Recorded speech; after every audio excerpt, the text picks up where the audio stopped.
Hello students, आज हम बात करते हैं शेप्स ऑफ ऑर्बिटल्स की। हमें मालूम है कि 4 तरीके के ऑर्बिटल्स होते हैं, S orbital, P orbital, D orbital और एफ ऑर्बिटल। ये बेसिकली सबसेल्स है और उसके अंदर ऑर्बिटल्स होते हैं। तो एस ऑर्बिटल का जो शेप होता है that is said to be spherically symmetric. S orbital is said to be spherically symmetric.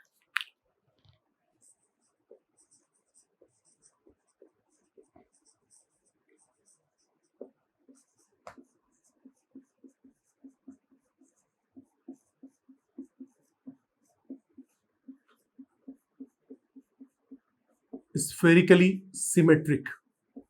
Now, what do you mean by that spherically symmetric? Spherical है, इसका मतलब वो उसका शेप को बताता है। तो एस ऑर्बिटल का जो शेप होता है that is spherical.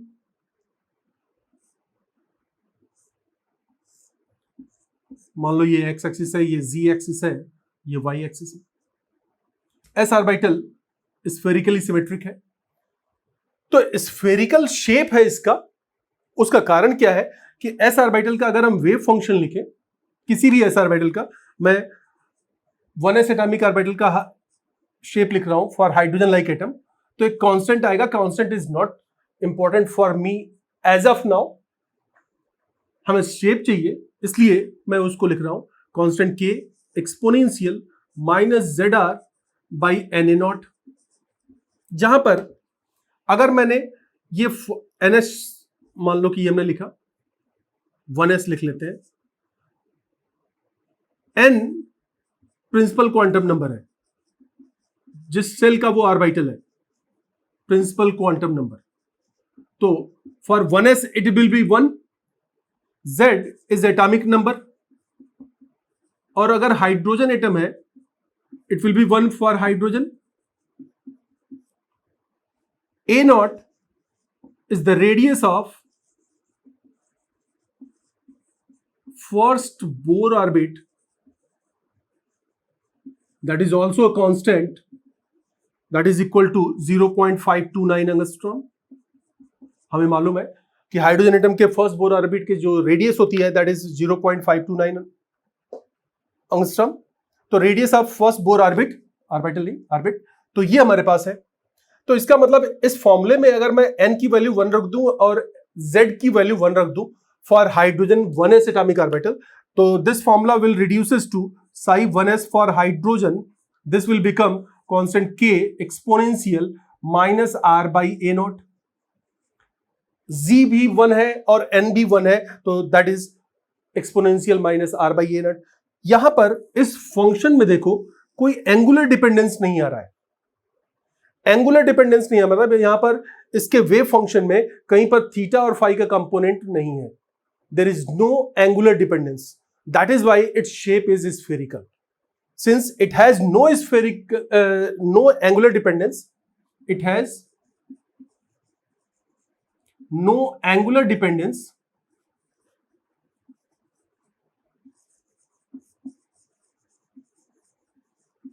therefore its shape is spherical। ये तो बात हो गई स्फेरिकल की।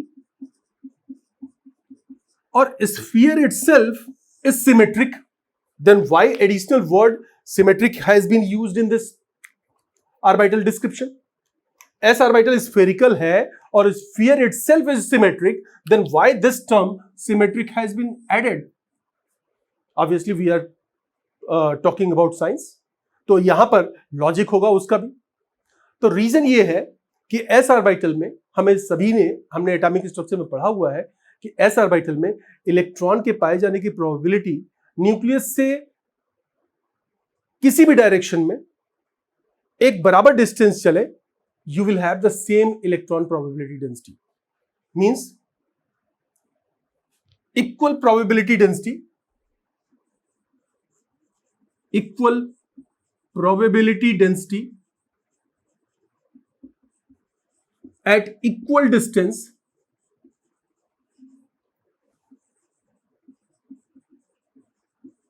from nucleus in any direction।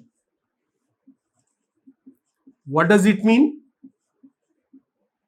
Symmetrical distribution of electron. S orbital में जो इलेक्ट्रॉन का डिस्ट्रीब्यूशन होता है that is spherically symmetrical distribution. इसका मतलब क्या हुआ, ये न्यूक्लियस है, यहां से मैं यहां पर चलूं, इस डायरेक्शन में चलूं, इस डायरेक्शन में चलूं, इस डायरेक्शन में चलूं, इस डायरेक्शन में चलूं, इस डायरेक्शन में चलूं, किसी भी डायरेक्शन में चलूं, डिस्टेंस सेम चलना है न्यूक्लियस से। अगर हमने इस डायरेक्शन में x चला तो इधर भी x, इधर भी x, इधर भी x, इधर भी x, तो x डिस्टेंस पर from nucleus in any possible direction in a s orbital you will have the same electron probability density, means symmetrical distribution of electron density in an s orbital. That is why this additional term symmetric has been added to shape of orbital, s orbital. So s orbital is spherically symmetric. There are two reasons. One, it has no angular dependence. इसमें कोई angular dependence नहीं होता है तो spherical shape मिलेगा. And second, symmetric. Why it is called symmetric? Because you will have the same electron probability density in all possible direction from nucleus at equal distance in a s orbital. That is why it is said to be spherically symmetric. Is that clear? तो s orbital spherically symmetric होता है, उसका कारण ये है। अब हम बात करते हैं p orbitals की।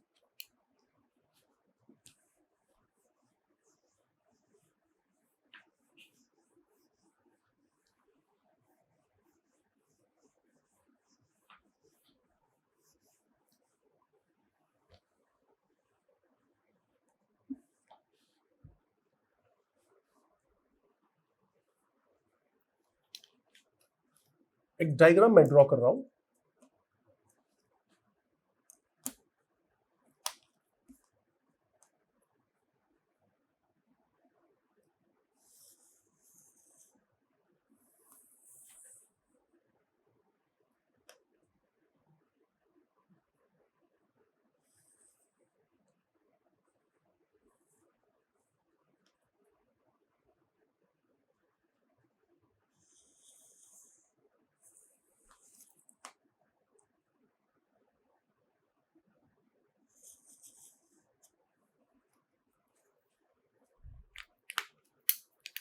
Suppose this is axis z axis,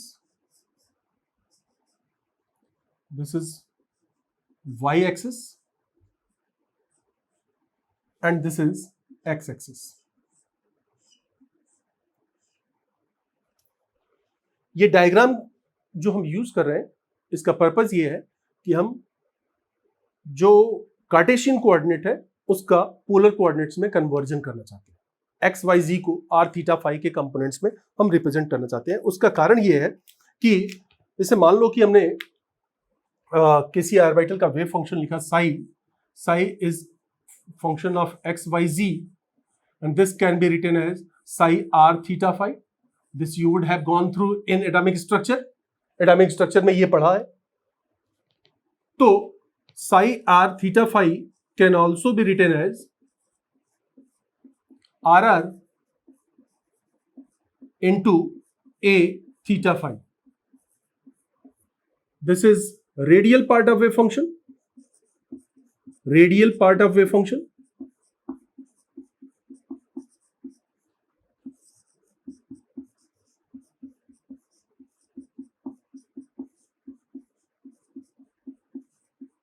And this part is angular part of wave function.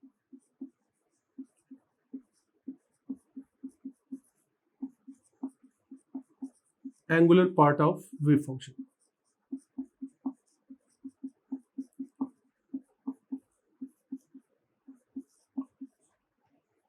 जब हमें साइज ऑफ ऑर्बिटल की बात करनी हो तो हमें रेडियल पार्ट की जरूरत पड़ती है, और जब हमें शेप ऑफ ऑर्बिटल और स्पेशियल ओरिएंटेशन की बात करनी होती है then we need angular part of wave function. और हम यहां पर जो हमारा टॉपिक है that is shapes of orbitals. तो शेप्स ऑफ ऑर्बिटल के लिए हमें angular part of wave function की जरूरत पड़ेगी, वहां पर हमें रेडियल पार्ट की कोई जरूरत नहीं पड़ेगी। वो साइज ऑफ ऑर्बिटल जरूर बताएगा लेकिन हमें शेप ऑफ ऑर्बिटल नहीं बताएगा। तो इसलिए हम angular part of wave function पर फोकस कर रहे हैं। ये मैं प्रिज्यूम कर रहा हूं कि ये बात आप लोग एटॉमिक स्ट्रक्चर में पढ़े हैं, एनसीईआरटी में भी दिया हुआ है और एटॉमिक स्ट्रक्चर में आप लोग को ये पढ़ाया गया है। ये प्रिज्यूम करके मैं चल रहा हूं। अब यहां पर देखें, मान लो कि यहां पर हमारा एक इलेक्ट्रॉन है, P is the position of electron जिसका कोऑर्डिनेट है XYZ। XYZ is the coordinate of the electron P point पे, ठीक। अब मैं क्या कर रहा हूं, इसको पोलर कोऑर्डिनेट्स में कन्वर्ट करना है, तो पहले मैं इसको कनेक्ट कर दूं।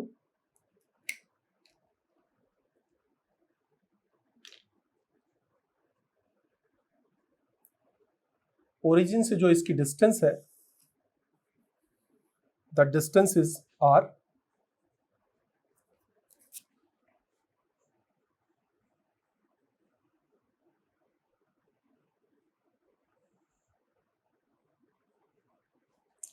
इसका Z एक्सिस से बनने वाला एंगल, दिस एंगल, ये Z एक्सिस से इसके इसका एंगल थीटा। अब इससे हम परपेंडिकुलर ड्रॉप कर लेते हैं Z एक्सिस पे, तो हमें मिल जाएगा Z एक्सिस, Z की डिस्टेंस, G की लेंथ मिल जाएगी।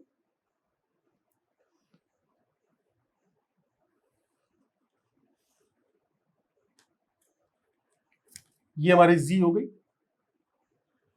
अब मैं इस पे प्रोजेक्शन ले लेता हूं इसका XY प्लेन में।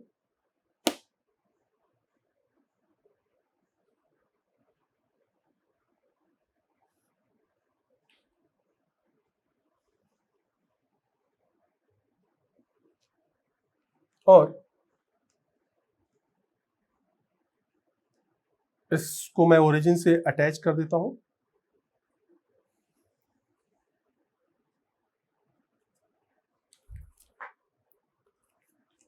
इस पे परपेंडिकुलर ड्रॉप कर दूं तो ये डिस्टेंस हमारी y हो जाएगी, दिस इज y। और x एक्सिस पे परपेंडिकुलर ड्रॉप कर दूं, दिस विल बिकम x।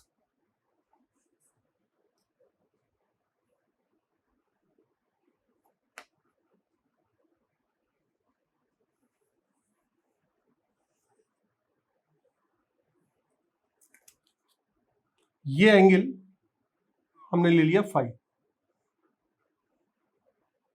ये डिस्टेंस हो गई x।